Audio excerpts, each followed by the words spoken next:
Once upon a time, there was this brilliant composer, not the best looking guy. And one day, this beautiful, young, chestnut-haired, singing and dancing ingenue floats into his life, and he falls in love with her. And he decides, I'm gonna take you under my wing and tutor you and compose this incredible masterwork for you to star in. And she was enthralled at first, but then in the end, it didn't work out too well. I'm talking, of course, about the tragic, torrid tale of Andrew Lloyd Webber and Sarah Brightman. During the creation of what would eventually become the longest-running Broadway show in musical theater history. Gentlemen!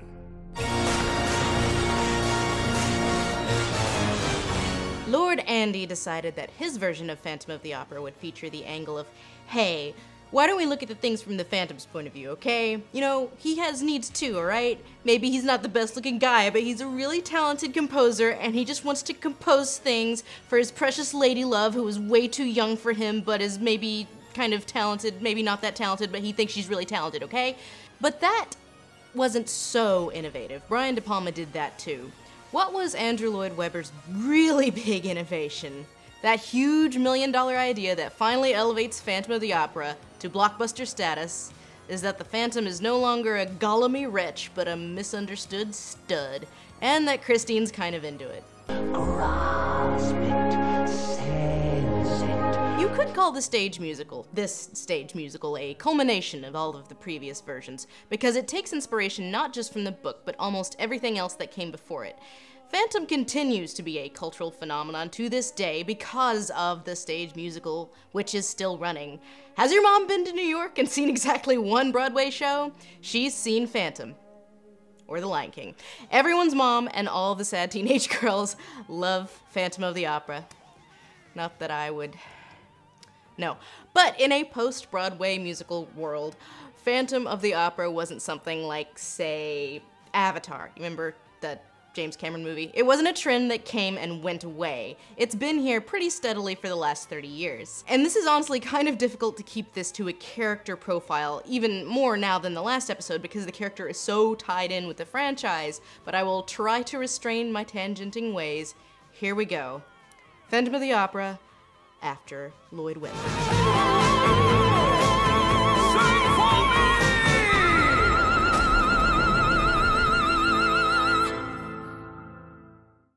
I'll start with what you probably already know. Andrew Lloyd Webber's The Phantom of the Opera is the most financially successful musical in history, with a worldwide gross nearly twice that of all 4 of the Transformers movies, and it is also the longest-running musical in Broadway history. It won the Tony for Best Musical in 1988, which beat Into the Woods, and a lot of musical theater fans are still salty about that. Poo-poo on the sucker, but let's be real, guys, there's a reason it's still running. It's kind of the perfect musical in the same way that, like, Independence Day is a perfect movie. Oh, boys! Civilization will fall, and Phantom of the Opera will still be running. Watch it close like a week after this goes up. Andrew Lloyd Webber's musical was of course not the last version of Phantom by any stretch, but all of the weird and wonderful knockoffs we'll be covering today are inspired by this much more than, say, the Lon Chaney version or the Claude Rains version.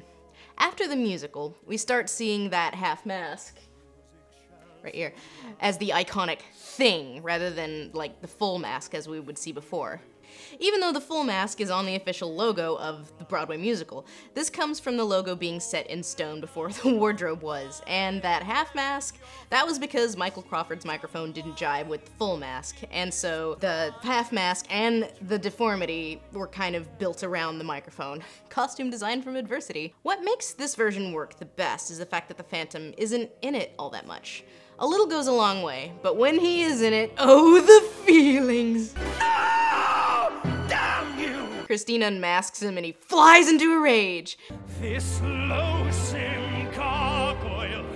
And then for 30 seconds it's like, blue, blue, blue, please love me. And then 30 seconds after that, he's fine, and we're going back upstairs.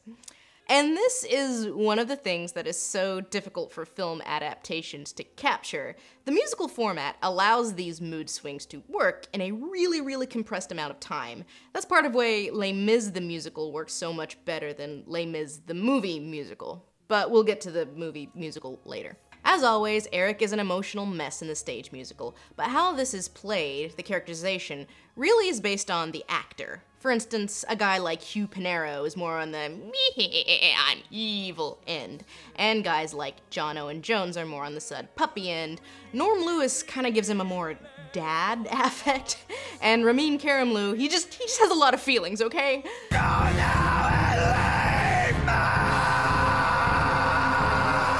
Or if you go way back, before the musical, you get the rock god, Phantom Steve Harley. How strange duets. He was never in the musical, so I can't speak to him much, although he was originally going to be Michael Crawford, but then Michael Crawford replaced him. Sorry, dude, but that hella electric guitar riff. Sing my angel of music. Now the musical is the new benchmark, the new theme to be ripped off, and suddenly we have a lot more Phantom adaptations in the wake of a hit Broadway musical. Hey, it's the mid-80s and VCRs are becoming an increasingly popular form of babysitting. How about Phantom of the Opera for kids? This is nowhere near as hilarious as it sounds, except insofar as it had a budget of like 2 and the animation is terrible. While the novel isn't really violent and has 0 sex, it isn't really, you know, interesting to kids either. So this, rather than being a kiddified version of the book, is basically just the book. But boy did they not have the budget to give him a scary face or more than 5 facial expressions. So since this one's also one of the closest to the books of all the adaptations, it gets that I've learned the error of my ways thing in there. But that is apparently not a terribly satisfactory ending, so Rocks falls and he dies. Next. I'm sorry about the way I look. I know I said I'm not going to go into every post-musical version because there are a ton, but I have to give a nod to Phantom of the Mall. Eric's Revenge. This is, it's actually a horror movie. Eric with a C is your average sexy high school athlete with a family who happens to have a house on land that is coveted by a mall development. So when Eric's family won't sell, the mall people send a hitman to kill Eric's family by burning so they could build that mall, unfettered. Morgan Fairchild plays the bad guy, Pauly Shore is the Persian analog, and Eric doesn't compose, he works out. He doesn't use a Punjab lasso, he roundhouse kicks his enemies. And when Christine wakes up in his lair, he's not playing the organ, he's lifting. Hello, Eric. That alone deserves a modest slow clap. Next.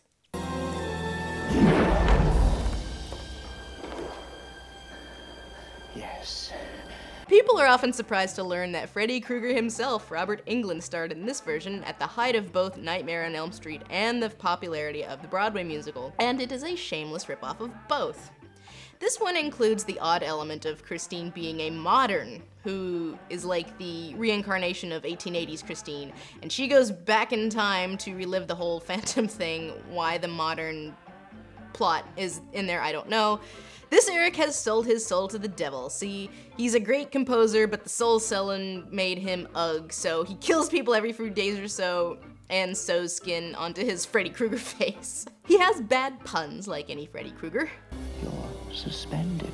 And of course Freddy Krueger's O face with his killgasm. This version is the most evil Phantom, and therefore the least interested in his Christine. From a filmmaking standpoint, he doesn't seem to want her at all. They're almost never in the same shot together. And in this version, he also solicits prostitutes. Christine. My name is Maddie. You haven't been doing this for very long, have you? While I find this remarkable in that it is the super rare horror movie where sex workers don't get punished for being sex workers, this version, on the whole, is surprisingly disappointing considering what it is. Because it's boring, not because it's gross. But it is really gross. Where do you live? When you sing, I live in the heavens, and when you do not, down below. From Freddy Krueger, we go to Tywin Lannister. Yet, before he was the Lord of Casterly Rock, Charles Dance did a turn as the Phantom too. This was a TV movie that was based on a musical by Maury Yeston and Arthur Coppett of Nine fame. This one's pretty similar to their musical, minus, being a musical. And believe it or not, this musical actually predated Lloyd Webber's version in terms of when it was started, but for a variety of reasons it didn't premiere until 1991. After they produced the TV movie based on the then unproduced musical. And this is honestly one of the better versions, ignoring the part where it is way too freaking long. Seriously, it's 3 hours. Dance plays Eric more vulnerable and sensitive than Taiwanese. I'm just not used to killing people. It's thrown me off a bit. Once again, there's no Persian. Instead, he's got a dad. I mean, he doesn't know that Burt Lancaster is his dad, but his dad does, which kind of detracts from the tragedy a lot. It detracts a lot. Because Eric's not alone. He's got Burt Lancaster watching out for him the whole movie. So it's really hard to feel sorry for him when he's basically living on Daddy's credit card under the Opera House. This is also the only version where we don't see his face at all. Does this work? Kinda, a little. Honestly, it feels more like a cop-out. But it's also the only version where he punches a fake deer in the face. Let's watch that again.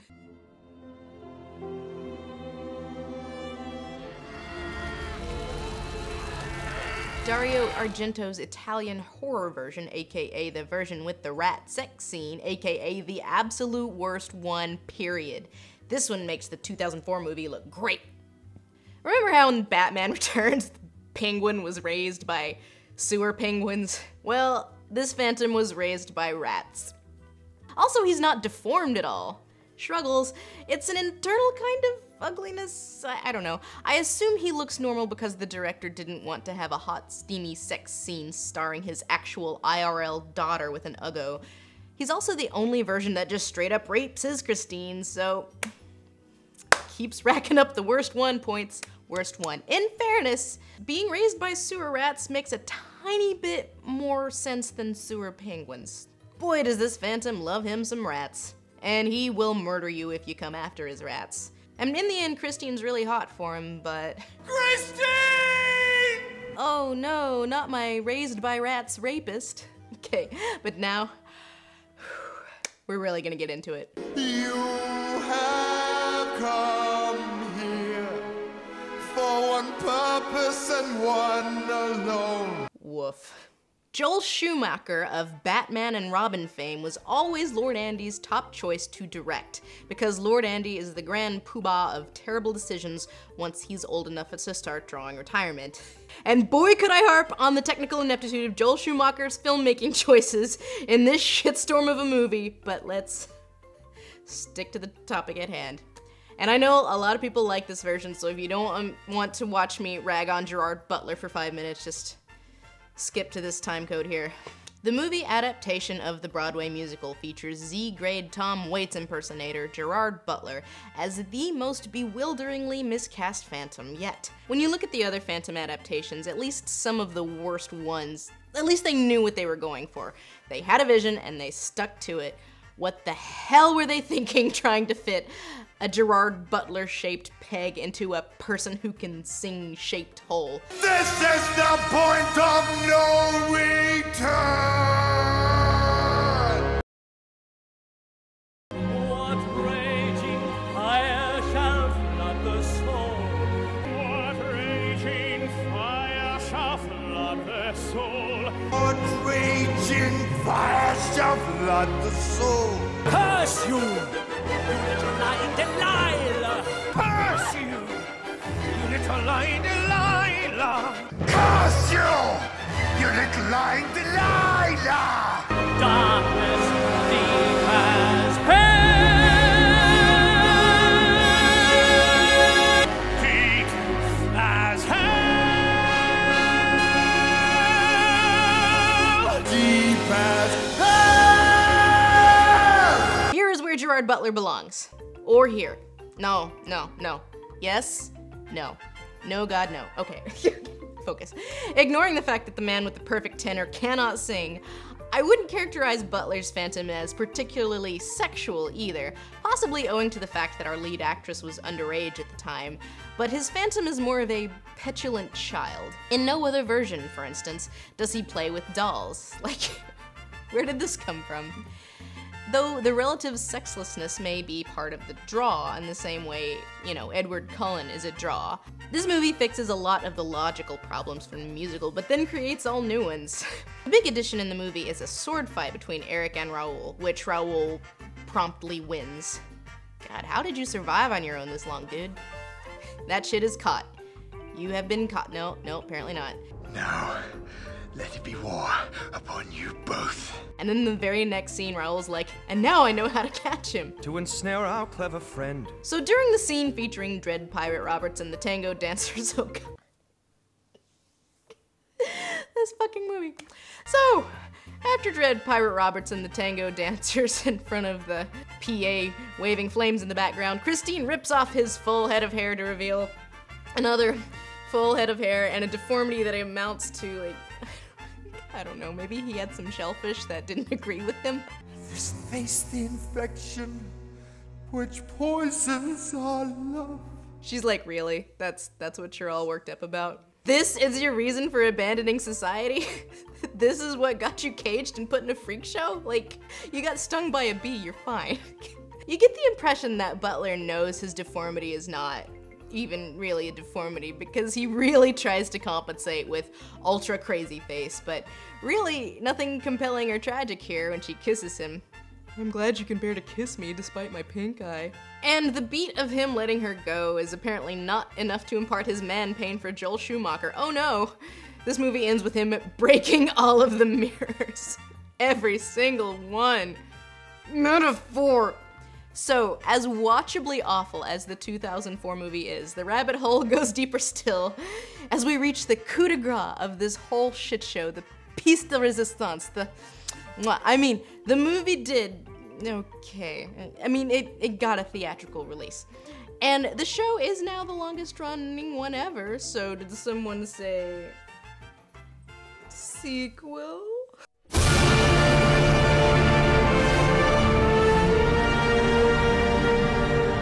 Want to dissuade your kids from majoring in musical theater? Murder that dream in its crib? Love Never Dies. The worst musical I've ever seen. And I've seen Lestat the musical. Twice. 10 years on, and Eric has apparently jumped ship on living in France and immigrated to Coney Island, where he owns a theme park slash freaks show slash opera type thing, and now he's got his empire all set up. He's ready to lure Christine out in order to win her back, for realsies this time. The passion, the romance, the milking of the giant cow. Thrill as Eric pours Raoul a drink as their dick-wagging contest enters its second decade.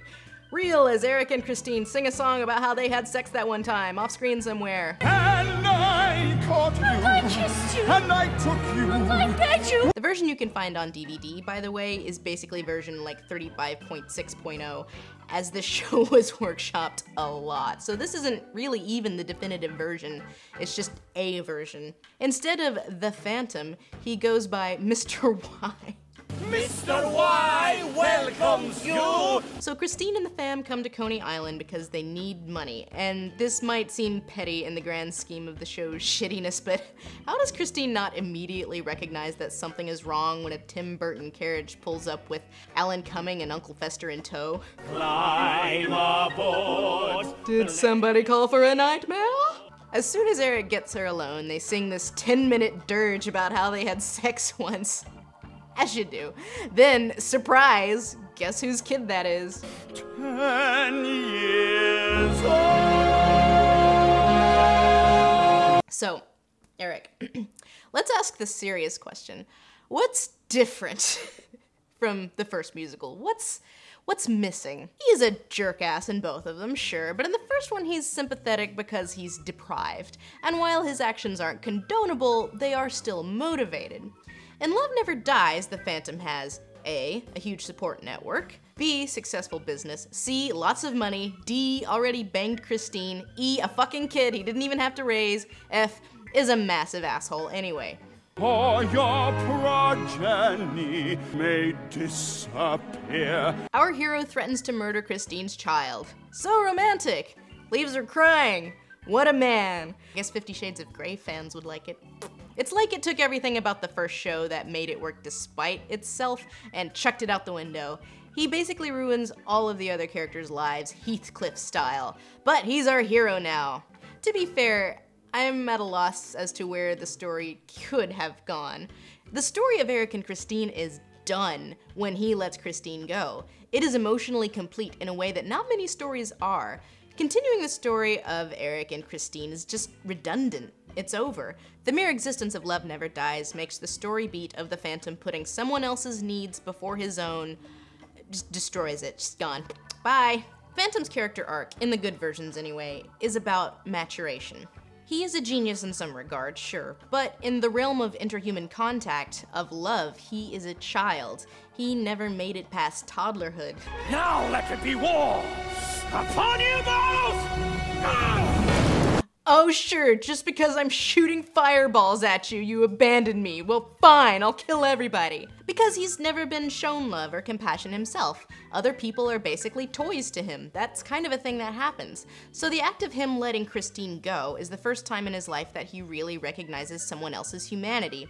That act of self-sacrifice, of putting someone else's needs before his own, is one of the most painful lessons that he or anyone can learn.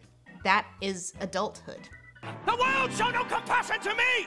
Toxic people are toxic for a reason. Their lives probably sucked, making them into toxic, abusive opera ghosts. That does not mean that they are not worthy of love, or that they cannot learn to be better people.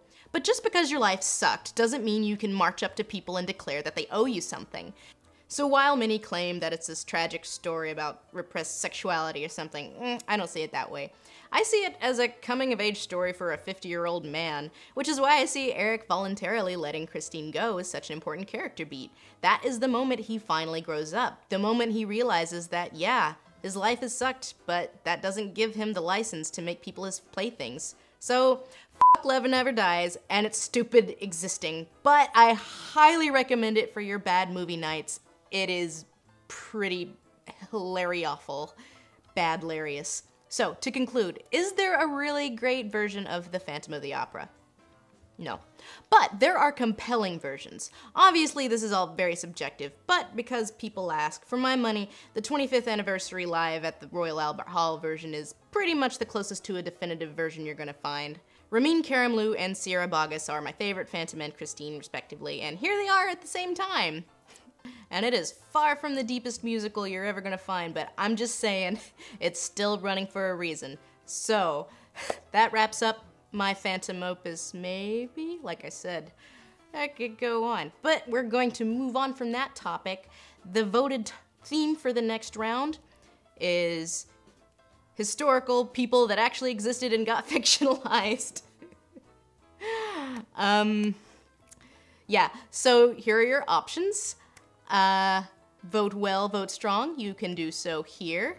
You can find out who I pick on my Twitter, and you can also support me on Patreon, where you can help me vote on things like what our next theme for Loose Canon is going to be. Thank you very much for watching, and I will see you next time. Don't kidnap people.